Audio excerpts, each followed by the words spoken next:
A ação que me livra da confusão. Será que as nossas ações podem de fato ser objetivas em nos ajudar a planejar a nossa vida e a enxergar de fato aquilo que a gente precisa? Eu quero convidar você a estudar comigo o livro de Provérbios, esse livro tão conhecido. Olha, eu conheço gente que lê todo dia o capítulo do dia do livro de Provérbios pela amplitude de informação e de sabedoria que esse livro nos traz. Eu quero convidar você a ler comigo o capítulo 6, um dos mais conhecidos, vai ter com a formiga preguiçoso, para a gente poder ter objetividade nos nossos planejamentos e naquilo que a gente vai fazer.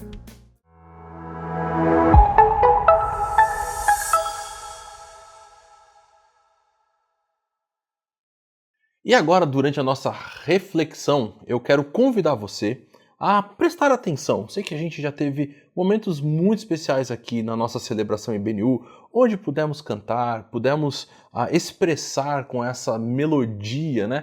Expressar muitas vezes com tanto sentimento que as músicas trazem pra gente, a nossa alegria para com Deus, também colocar diante dele as nossas dificuldades, expressar esse nosso amor por ele. Já pudemos ter o nosso momento de oração, de colocar diante do altar do nosso Senhor as nossas petições, aquilo que tem incomodado o nosso coração, também agradecer a ele.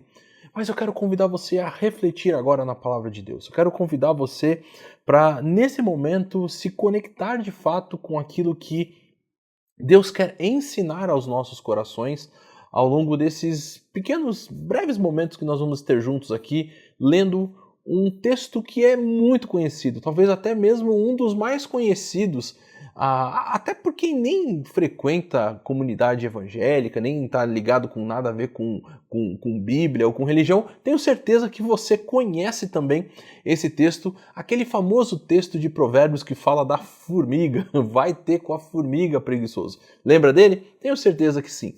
É o texto de Provérbios capítulo 6. É um texto muito interessante que eu quero ler com você e depois refletir um pouquinho, conversar sobre o que esse texto tem de informação tão importante pra gente. Vamos lá? Olha só, Provérbios capítulo 6 diz assim, eu quero ler com vocês dos versículos 1 até o versículo 15. Se você tem aí a Bíblia no seu celular ou se você tem aí a sua Bíblia também, abra aí, acompanha a leitura com a gente.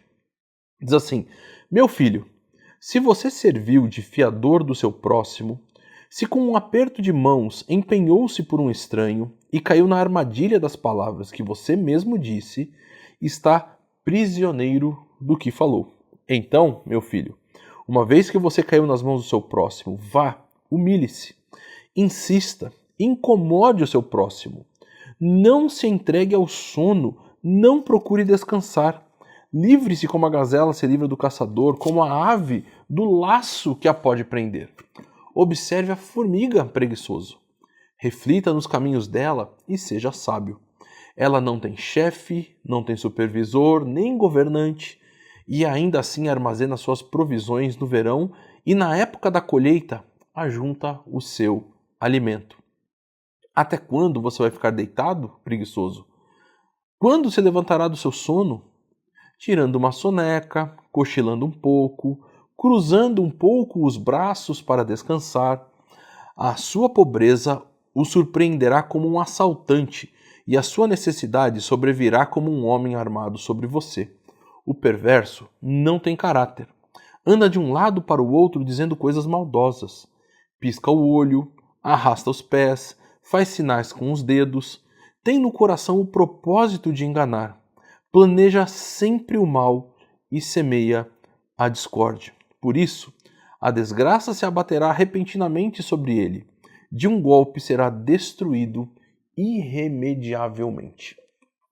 O livro de Provérbios é um livro bastante interessante dentro do nosso texto bíblico. Ele está classificado, vamos dizer assim, de acordo com os estudiosos, como uma literatura chamada de literatura de sabedoria. E é bem interessante esse tipo de literatura, porque talvez a gente possa ter alguns pensamentos que estão desconectados com a realidade do que a literatura de sabedoria ela de fato quer ensinar para a gente. E talvez isso nos desvie, talvez, daquilo que é o propósito que o livro tem para nos ensinar, da sabedoria que ele quer nos ensinar. O livro de Provérbios é dedicado, né, logo ali no primeiro versículo do livro, você vai dizer que é Provérbios de Salomão. Mas fica bem claro que não é Salomão que escreveu todos os provérbios, até porque alguns você vai observar, por exemplo, você vai ver as palavras de Agur, né? Você vai ver as palavras de Lemuel, ou seja, de outras pessoas, outros sábios que estão ali escrevendo. Talvez possa até ser que Salomão foi o grande compilador dos provérbios, ou talvez até o maior de todos os escritores ali do livro de Provérbios. Você vai ver que, inclusive, no livro mesmo vai apresentar mais de uma vez o nome de Salomão sendo conectado com o texto, né, ou conectado com um agrupamento de provérbios. Mas o livro tem essa expectativa de ser essa união, vamos dizer assim, essa realidade de um grande número de sábios que estão ali trabalhando, conversando ou compilando essas máximas. E é interessante a gente perceber nessa realidade que Provérbios, então, ele não está conectado, como algumas pessoas às vezes colocam, com máximas de promessas. No sentido de que aquilo que Provérbios está falando é necessariamente uma promessa de vida. É quase como se fosse uma aliança, né? Um contrato ali com Deus em relação àquilo que o texto está propondo. E não é exatamente isso que o texto de Provérbios nos ensina. Há, inclusive, alguns autores que dizem que a ideia principal de Provérbios são sábios que estão preocupados ou que estão lidando com a realidade das pessoas, com a forma como as pessoas vivem, com a forma como as pessoas estão lidando com o dia a dia, seja eles relacionados ao trabalho, seja eles relacionados à vida amorosa, seja eles relacionados à família, até mesmo seja eles relacionados com o meu relacionamento, né? Com essa conexão que eu tenho com o meu próximo. Então, assim, são esses elementos que estão ligados com a realidade desse dia a dia, com a forma como as coisas acontecem. Só que num nível muito mais elevado do que as outras, vamos dizer assim, os outros textos que existem do Antigo Oriente, que são, de certa forma, similares naquilo que trazem essas máximas, esses provérbios para o povo. E o que isso tem de diferente? Por que o livro de Provérbios é tão diferente, então, desses outros livros que são razoavelmente parecidos com o livro de Provérbios? É o fato da aliança. É o fato de que, quando nós estamos lidando com a realidade bíblica, com a realidade do povo de Israel, do povo para com quem Deus fez uma aliança, esse fator da aliança, ele é extremamente fundamental. Existe até mesmo alguns estudiosos que vão tentar fazer algumas relações do texto de Provérbios com a nossa realidade hoje, assim, no sentido de tentar explicar, tentar exemplificar essa questão. Alguns até dizem, por exemplo, que é como se o livro de Provérbios, ou melhor, que a aliança fosse o estatuto da nossa realidade com Deus, esse documento maior que não pode fugir, que está ali colocando as normas, né? Os limites, inclusive, de tudo aquilo que a gente vive nesse nosso relacionamento com Deus. E o livro de Provérbios é quase como se fosse o regimento interno dessa nossa relação. É aquilo que é a aplicação prática do dia a dia de como eu coloco a aliança, ou como eu coloco esse estatuto, como eu coloco esse meu relacionamento direto com Deus na prática, naquilo que envolve as relações do dia a dia. E é interessante, hoje em dia, de uma forma meio não, bastante às vezes pejorativa, algumas pessoas, quando alguém fala alguma coisa e parece que a pessoa não entendeu, né? Parece que a ficha não caiu. Essa ficha não caiu já é um ditado já meio antigo, né? Hoje em dia, quem vai lembrar daquela questão da ficha, né?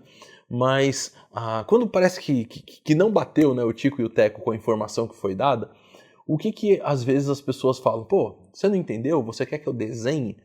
E não é interessante que, mesmo não sendo pejorativo, porque o livro não tem nada de pejorativo, ele pelo contrário é bastante objetivo, parece que é exatamente isso que ele faz com a gente. Parece que ele pega a ideia da aliança, parece que ele pega essa ideia geral daquilo que foram as orientações de Deus, daquilo que envolveu os mandamentos, daquilo que envolve a expressão do povo de Deus, né, do povo de Israel, ser esse povo da aliança, esse povo que deveria ser luz para os outros povos, deveria ser esse povo de sacerdotes, e ele desenha. Ele desenha as instruções, é por isso que Provérbios ele tem esse ar tão ilustrativo naquilo que ele coloca. E é muito interessante, né? Talvez até porque muito daquilo que envolve a realidade do texto de Provérbios, você tem essa expressão quase que de uma realidade, de um parentesco, né? Quase de uma realidade parental. A sabedoria no livro de Provérbios, ela não é só um bem a ser conquistado, ou ela não é simplesmente um conjunto de informações que a gente recebe. Mas a sabedoria, ela é personificada. Tanto que a sabedoria vai chamar os seus filhos, que somos nós, para ouvi-la. Olha, ouve, filho meu, a minha instrução, né? Ouve, não se aparte, filho meu, da aliança, do mandamento. Até mesmo, como a gente vai ver no capítulo 5, né?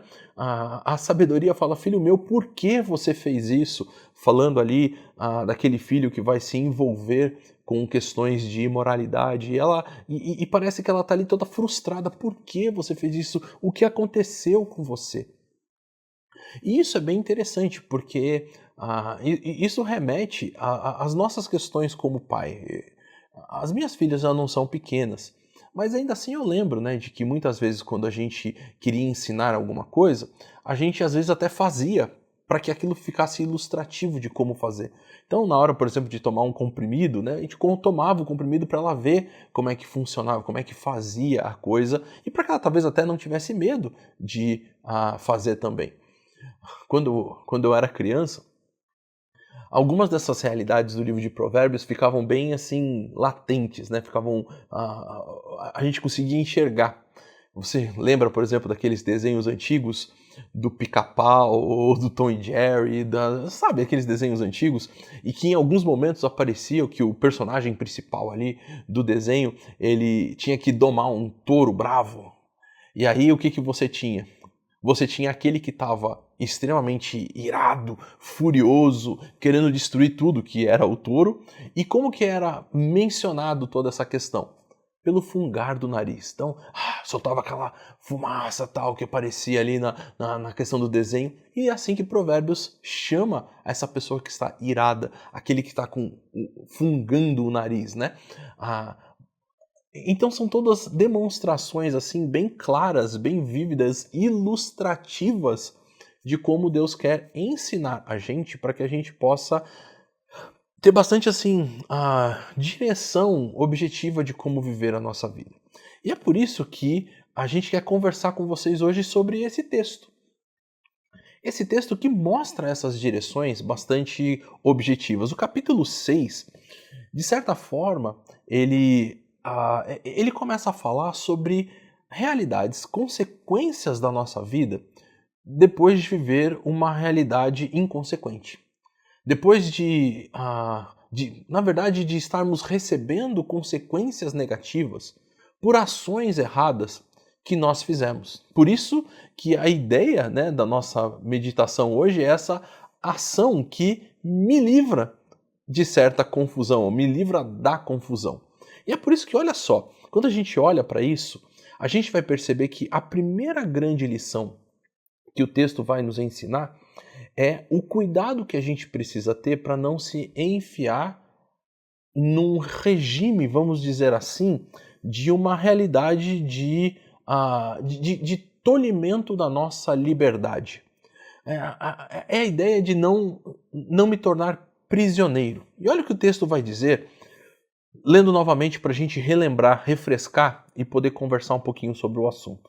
Ele vai dizer assim, ó, meu filho, se você serviu de fiador do seu próximo, se com um aperto de mãos empenhou-se por um estranho e caiu na armadilha das palavras que você mesmo disse, está prisioneiro do que falou.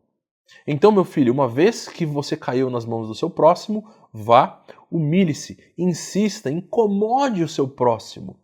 Não se entregue ao sono, não procure descansar. Livre-se como a gazela se livra do caçador ou como a ave do laço que quer prender. É interessante, então, a gente perceber que o texto ele está inserido dentro dessa proposta de que algo de ruim, algo negativo já está acontecendo na vida. Ou seja, você deu a sua palavra de uma forma que não deveria ter dado, você tomou uma atitude que não foi uma atitude pensada, não foi uma atitude bem refletida, e com isso você acabou se tornando aquilo que o texto vai trazer aqui, né, no versículo 2. E caiu na armadilha e você agora está prisioneiro. Então a ideia, a primeira relação que a gente tem dessa ação que me livra da confusão é ter uma atitude correta, ter uma atitude pensada em relação às questões da minha vida. Agora, se por um acaso aconteceu de por algum tipo de engano que eu caí, algum tipo de golpe, algum tipo de trote, sei lá, eu literalmente fui pego nessa armadilha, o que o texto vai ensinar pra gente é não descanse. Não leve a coisa, tipo, no vamos ver no que vai acontecer, peraí, que eu vou aqui simplesmente agora ficar sentado esperando ver se do céu vai cair algum tipo de solução. O texto nos ensina a correr atrás do nosso prejuízo. E aqui, pessoal, é óbvio que a gente não está lidando com o fato de diminuir qualquer ação poderosa da parte de Deus sobre as nossas vidas. O texto não está falando que você não deve orar, o texto não está falando que você não deve confiar em Deus, não é isso. Mas o texto está chamando a responsabilidade para que a gente planeje de fato as nossas ações e não faça as coisas naquele impulso que às vezes a gente tem. E olha, eu posso dizer para vocês, eu sou, aqui mesmo na IBNU, o pastor dos adolescentes e jovens da igreja. E quantas vezes a gente não vê que algumas dos problemas que vão acontecendo e que às vezes são levados por muitos anos na vida de algumas pessoas, estão ligadas exatamente com aquela ação de fazer coisas sem pensar, de achar que na verdade você consegue lidar com as coisas, de que você tem tudo aquilo que já está proposto, então não tem problema, eu posso assumir esse compromisso que não vai dar ruim no final. E aí daqui a pouco quando a gente vê, deu ruim no final.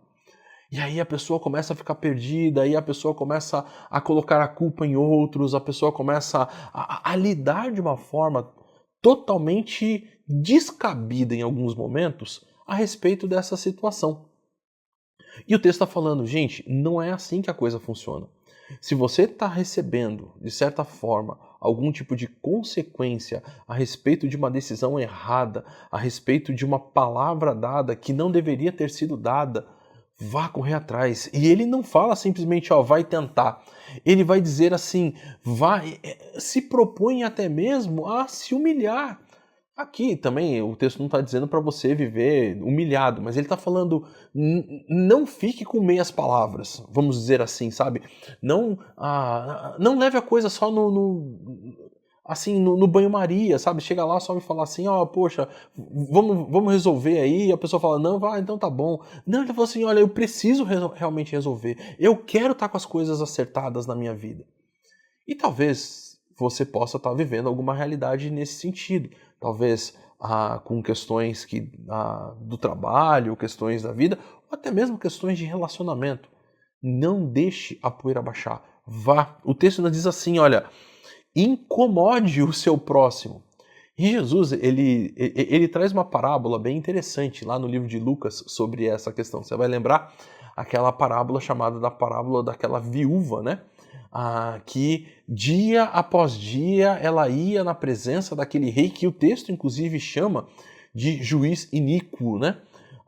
Mas ela ia dia após dia, buscar justiça por aquilo que ela estava sofrendo, até que aquele rei, que o texto vai falar, olha, mesmo aquele rei iníquo, chegou um momento que ele falou assim, tá bom, vamos resolver essa parada aqui, vamos lidar com essa coisa aqui pra gente poder, pra pelo menos eu poder me livrar dela não continuar vindo aqui todos os dias. E o texto vai dizer que é assim que deve ser a nossa relação, até mesmo com Deus, e assim também deve ser a nossa relação com o nosso próximo. Buscar realmente de uma forma incansável essa paz, esse relacionamento, esse bem-estar. O texto continua dizendo: não se entregue ao sono, não procure descansar. E aqui, mais uma vez, não significa que você não deve descansar em Deus. Não significa que você não deve confiar em Deus. Mas significa que essa ação que você tomou da oração, de colocar diante de Deus, olha, eu reconheço que eu errei aqui, eu dei a minha palavra, ou eu fiz um compromisso e agora a situação está complicada, que você não pode deixar isso para lá. Que você precisa agir de forma clara e objetiva sobre isso. E não é só aqui no capítulo 6 que o texto de Provérbios vai trazer ensinamento sobre isso. Se você olhar lá no capítulo 22, os versículos 26 e 27 também vão trazer essa informação. O texto vai dizer assim, não seja como aqueles que com um aperto de mãos empenham-se com outros e se tornam fiadores de dívidas. Se você não tem como pagá-las, por que correr o risco de perder até a cama em que dorme? Aqui o texto está mostrando o perigo de viver dessa forma, sem reflexão, de viver a forma sem pensamento e sem planejar o seu futuro, com ações que nos trazem um tipo de perda, ações que nos trazem prejuízos, até perder a própria cama onde dorme. E ele está propondo, olha, você precisa fazer diferente. E a lição que a gente pode então pegar sobre isso é exatamente essa. Como está essa sua relação naquilo que envolve essa direção objetiva de Deus para a sua vida, em relação à sua palavra? É interessante que Paulo vai dizer lá em Gálatas, no capítulo 5, que foi para a nossa liberdade que Cristo nos libertou. Ali ele está falando principalmente sobre nós nos colocarmos novamente no jugo de escravidão do pecado. Mas quanto de nós aproveitamos a liberdade de fato que temos em Cristo Jesus? Aproveitamos a liberdade que temos como povo de Deus? Aproveitamos a liberdade que temos como pessoas responsáveis por aquilo que nós temos e somos diante do próximo e também diante de Deus? Nos esquecemos disso e passamos a lidar de uma forma totalmente irresponsável. Tem um ditado antigo que inclusive ele diz assim: eu arrastei areia, eu carreguei sal, mas não há nada tão pesado do que carregar uma dívida. Cuidado então, meu querido irmão. Cuidado, meu querido amigo. Cuidado você que está nos ouvindo para não se envolver nesse tipo de ação que vai trazer somente confusão para a sua vida no seu dia a dia. E o texto continua, ele passando por uma outra realidade. Ele vai falar sobre a lição que nós precisamos ter de olhar para o mundo criado, olhar para a formiga mais especificamente aqui, e tomar cuidado com aquilo que a gente faz. Olha, esses dias eu recebi um meme pelo Instagram de um amigo meu, e o meme era um jovem, um rapaz falando assim, olha, disseram pra mim, né, você só vive uma vez, a vida é curta, não se segure, agora eu não sei mais quanto tempo eu vou viver e tô todo quebrado, tô todo endividado, porque gastei tudo que eu tinha. O texto vai olhar pra gente daquela forma como eu falei pra vocês, né, de uma forma bem ilustrativa, e falar assim, quer saber o que você tem que fazer? Olha pra formiga. A formiga é um animalzinho tão pequeno. E realmente tem formigas que são um pouco maiores, né, mas em geral é um animal que é entendido como um animal extremamente pequeno. E ele vai dizer, inclusive, que a gente tem que aprender com ela, por quê? Porque ela não tem chefe, não tem supervisor, não tem governante, porém, ela faz aquilo que precisa ser feito. Ela lida com o planejamento a respeito do futuro de uma forma objetiva. Ela sabe que se ela não acumular alimento, ela vai morrer de fome depois. E é nessa situação que o texto vai chamar a nossa atenção e falar, vai ter com a formiga, vai olhar para isso e vai prestar atenção de fato naquilo que você precisa aprender. Ah, olhar para os animais é realmente algo impressionante. O quanto que a gente aprende a respeito dessa questão. Olhar, por exemplo, para os animais de estimação, né? Olhar para questões como, por exemplo, por ter um cachorrinho, ter um gato, ter alguma coisa assim. Quanto que a gente aprende dessa... A minha esposa, quase toda vez que a gente chega em casa, quando a gente está chegando, né, no bairro assim para entrar, ela fala assim: vai ter alguém que vai estar animado para receber a gente, né? Que é a nossa Shurizinha, a nossa cachorra, que tá lá e ela tá sempre animada, independente se faz só 30 segundos que a gente saiu de casa, a gente chega ali no portão, ela vai começar a pular, vai começar a fazer essa festa. E quantas vezes a gente depois vê pessoas, por exemplo, falando: poxa, quanto tempo eu estava sem ver familiar, ou principalmente depois que há uma situação de alguma realidade mais dura da vida, e a pessoa fala: poxa, eu não aproveitei o meu tempo que eu tinha com aquela pessoa, não aproveitei aquela situação. E a gente pode olhar para, por exemplo, os nossos animais e aprender bastante com eles dessas relações tão gostosas que a gente tem. E o texto vai dizer: olha para a formiga, você preguiçoso.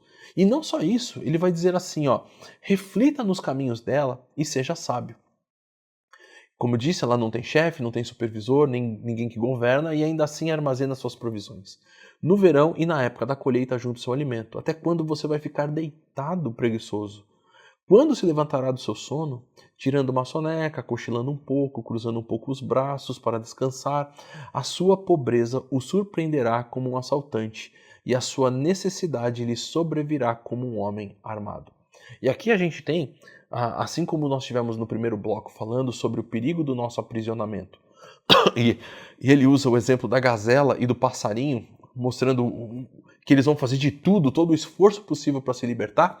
Aqui ele dá uma outra figura de linguagem, ele nos dá outra ilustração para falar sobre a nossa realidade. Ele vai dizer assim: olha, se você não ficar atento, se você não tiver ações práticas e objetivas na sua vida que levem você a realmente a entender a importância que você tem que dar para cada uma das coisas, o que vai acontecer é que você será surpreendido como um assaltante. Ou seja, e é interessante isso, porque, principalmente na nossa realidade, hoje em dia que está uma situação de perigo constante, todos nós sabemos que a qualquer momento nós podemos ser assaltados se estivermos andando na rua, até mesmo dentro do carro ou coisas desse tipo. Porém, nenhum de nós está esperando que aquilo aconteça. A gente anda e muitas vezes anda como se aquilo não fosse acontecer. E às vezes a gente esquece, né? Celular à vista, bolsa à vista, coisas assim. E esquece que esse mal está ali, né? Que essa realidade está ali. E é por isso que quando ela acontece assim, de uma hora para outra, sem a gente pensar, sem a gente ter, às vezes, até mesmo tempo de reação em relação ao que está acontecendo. E é exatamente essa a ideia que o texto quer comunicar. Olha, para que não aconteça essas situações como aconteceram no texto anterior, de você acabar ficando prisioneiro da sua palavra, para você aprender a não cair naquela situação, faça o seguinte: aprenda com a formiga. Vá ser uma pessoa diligente, descruze os braços, né? Não tenha essa atitude de agora eu vou só descansar mais um pouco. Se preocupe primeiro com isso. Minha mãe sempre dizia quando era criança, né? Primeiro a obrigação, depois a diversão. E às vezes a gente esquece disso quando entra na vida adulta, quando entra nas nossas relações. Por quê? Porque a gente acha que a coisa vai simplesmente andando e a gente tem que só seguir o barco, né? A correnteza está nos levando para onde ela quiser e não deveria ser assim na nossa vida. Meu pai, que sempre fala que somente peixes vivos nadam contra a correnteza. Peixe morto só é levado por ela. Então, se a gente quer ter uma relação de ações que não causem confusão, nós precisamos ter essa percepção de que a gente precisa realmente trabalhar. E aqui não é só a questão do trabalho no sentido para ganhar dinheiro, para ganhar recursos, mas se eu quero mudança de fato na minha vida, eu preciso lutar por isso. Lutar por mudanças no meu casamento, lutar por mudanças no meu relacionamento com as minhas filhas, com o meu próximo, com os meus amigos, na minha comunidade evangélica, na minha comunidade onde eu moro. Se eu quero mudanças para elas, para essas realidades, eu preciso fazer o quê? Aprender com a formiga e ir trabalhar. E fazer com que a coisa de fato aconteça de verdade. E é interessante que, mais uma vez, no capítulo 22 do livro, nós temos uma orientação que também está corroborando com essa ideia. Olha o que ele diz lá no versículo 29. Você já observou um homem habilidoso em seu trabalho? Será promovido ao serviço real, não trabalhará para gente obscura. A ideia aqui é exatamente essa. Galera, é o seguinte, presta atenção. Você precisa não só olhar para a formiga e ver que aquilo funciona de verdade, mas você precisa fazer isso com diligência. Porque aquele que se capacita, aquele que realmente vai atrás e faz a coisa bem feita, ele é reconhecido por aquilo que ele faz. E é assim que deve ser a nossa vida. É assim, pessoal, que inclusive nós vamos ser bom exemplo no nosso trabalho, onde nós estivermos testemunhas vivas da graça de Deus que nos alcançou. É por isso que Paulo, ele vai falar sobre isso. Olha, você que antes tinha uma vida que inclusive era um mal para a sociedade, agora passe a trabalhar e fazer o bem para a sociedade. Inclusive tendo recursos para si e também com aquilo para compartilhar com o seu próximo. Entende essa dinâmica, como a coisa de fato funciona? Paulo vai dar essas orientações de como nós podemos e devemos viver essa nossa vida olhando para o próximo. E aqui a gente vai caminhando já para o nosso último bloco do nosso texto. A partir do versículo 12, ele nos lembra de uma outra realidade que é muito perigosa. Olha só. O perverso não tem caráter. Anda de um lado para o outro dizendo coisas maldosas, pisca o olho, arrasta os pés, faz sinais com os dedos. Tem no coração o propósito de enganar, planeja sempre o mal e semeia a discórdia. Por isso a desgraça se abaterá repentinamente sobre ele, de um golpe será destruído irremediavelmente. Qual que é a ideia aqui? Mais uma vez, estamos falando de provérbios e eu estou falando dos provérbios que meu pai e minha mãe contavam para mim quando era criança, né? Dos ditos que eles falavam. E uma das coisas que meu pai sempre falava é: gente que não trabalha, dá trabalho. E parece que é exatamente essa relação que a gente tem agora. Desse preguiçoso que não está agindo em prol nem dele mesmo, nem do próximo, que está lidando com as coisas de uma forma bastante obscurecida da sua própria vida e entendimento. Agora, ele é apresentado como essa pessoa sem caráter, um perverso. Porque não ocupado de fazer o bem e de juntar mesmo para si aquilo que deveria, a pessoa passa a ter uma ação de literalmente fazer o mal. Olha só, percebe a ilustração do texto? Ele diz assim, não é só ele é um homem de um caráter reprovado, ele vai dizer assim, ó, ele pisca com o olho, arrasta os pés, faz sinal com os dedos. É aquela pessoa que parece que vai ficar buscando esse subterfúgio, sabe? A fazer as coisas meio que uma forma de engano. E eu gosto do jeito que a Bíblia, a Mensagem, traduziu tudo isso, que ela diz assim, ó: numa piscada trama golpes, passa a perna no outro e ainda por trás das costas cruza os dedos. Percebe como é que a coisa funciona? Então assim, aquela pessoa que fica tentando ludibriar os outros, tentando criar uma situação de mal e de maldade para o próximo. Isso é criar tamanha confusão. Ele vai dizer, inclusive, em sua mente doentia sempre fica maquinando algo torpe, não para de incitar a confusão. Então é por isso que a ação que nos leva ao contrário da confusão é exatamente a ação de ser uma pessoa diligente com aquilo que nós temos que fazer. Uma pessoa que está agindo através da graça que recebeu para espalhar e expressar essa graça onde ela estiver, fazendo o bem, buscando uma mudança real na vida dela, na vida da sua família, na vida dos seus próximos, na vida da sociedade onde ela está inserida, porque ela entende esse propósito maior de Deus. A formiga, ela não junta o alimento só para si, né? Ela não leva para sua geladeira da casa dela. Ela leva para o seu formigueiro. Ela vai levar aquele alimento para o bem-estar de todo o formigueiro. Inclusive, as relações são bem colocadas em cada parte. É interessante que a formiga, apesar de ser tão pequena, de ser às vezes tão minúsculas que a gente às vezes nem vê se tá uma só, mas você já pisou no formigueiro? Já andou por aí e deu uma pisada? Rapidamente você precisa fugir dali. Por quê? Porque vem todas juntas como uma unidade, como um grupo que está ali se apoiando e cuidando um do outro e afasta o grande mal, inclusive pessoas inúmeras vezes maiores do que ela, como eu e você também, que não vai dar para ficar com o pé no formigueiro. É essa a ideia. Essa ideia dessas ações que nós realizamos ao olhar para a formiga, ao olhar para a realidade e ao olhar para a graça que nos alcançou, que vai nos fazer agir agora não só em prol de nós mesmos, mas também em prol do nosso próximo. E Provérbios vai falar muito sobre isso. Provérbios vai nos dar a relação que nós temos que ter correta em relação às nossas ações. Olha só, por exemplo, o capítulo 11, no versículo 1, quando diz assim: o Senhor repudia balanças desonestas, mas os pesos exatos lhe dão prazer. O autor de Provérbios aqui, então, está lidando com essa questão nossa, das nossas ações, que devem ser ações justas, como reflexo da justiça de Deus sobre as nossas vidas.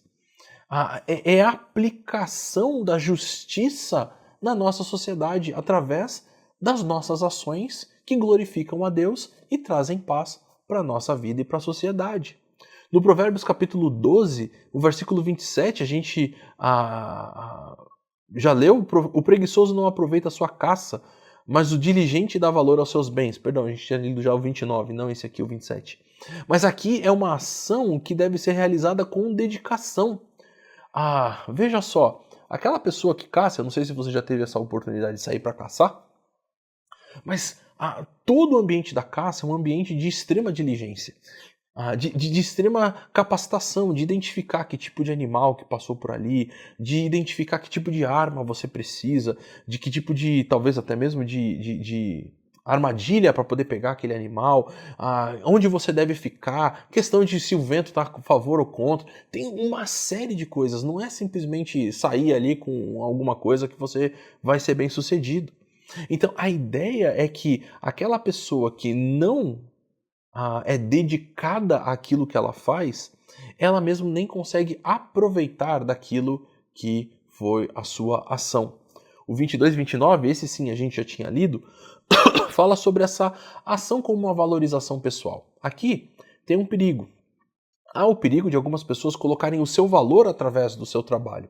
E não é isso. Aqui a nossa ideia é de que um bom profissional é valorizado por aquilo que tem. E você provavelmente já perguntou ou também já foi questionado com perguntas do dia a dia, no sentido de assim: você conhece um bom profissional da área X? Alguém que possa vir? Porque, poxa, é tão difícil encontrar um bom profissional que possa vir realizar um serviço na minha casa, no meu carro ou em tantos outros ambientes. O bom profissional, aquele que é dedicado, ele é valorizado por aquilo. E o texto de Provérbios mostra isso, que inclusive ele vai alcançar lugar para trabalhar com o rei. No palácio, ele vai ser elevado a uma grande categoria.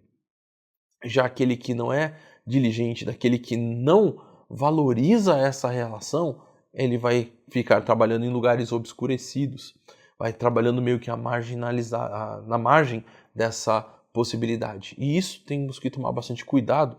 Por quê? Porque no nosso trabalho, como Paulo vai nos ensinar, quer que a gente coma, beba ou faça qualquer coisa, tudo deve ser feito para a glória de Deus. O nosso trabalho precisa representar essa nossa conexão com Deus. E para a gente finalizar, o capítulo 27, o versículo 23 vai dizer: esforce-se para saber bem como suas ovelhas estão. Dê cuidadosa atenção ao seu rebanho. O que termina falando sobre essa ação de planejamento. Se você quiser continuar aí os versículos 24 em diante, você vai ver essa relação, onde o autor do livro de Provérbios está falando: olha, a gente tem que aprender a lidar com a nossa realidade com planejamento. Não é só, ah, não, já eu tenho as ovelhas aqui, então tá tudo bem, é só deixá-las no pasto. Tem que cuidar para ver se lobo não tá vindo, tem que cuidar para ver se o cercado tá bem protegido, tem que cuidar para ver se elas têm o pasto verdejante, a água certa para elas tomarem. Tem que cuidar. Não é só ter as coisas, e quantas pessoas que ganharam bens, ganharam até coisas grandes, acabaram perdendo tudo. Por quê? Ações sem planejamento. E eu quero convidar você nesse ano que está de repente fazendo esses planejamentos para 2026, que os seus planejamentos possam refletir essas ações que, em vez de trazer confusão para o seu ano, possam trazer uma grande libertação. Que Deus te abençoe.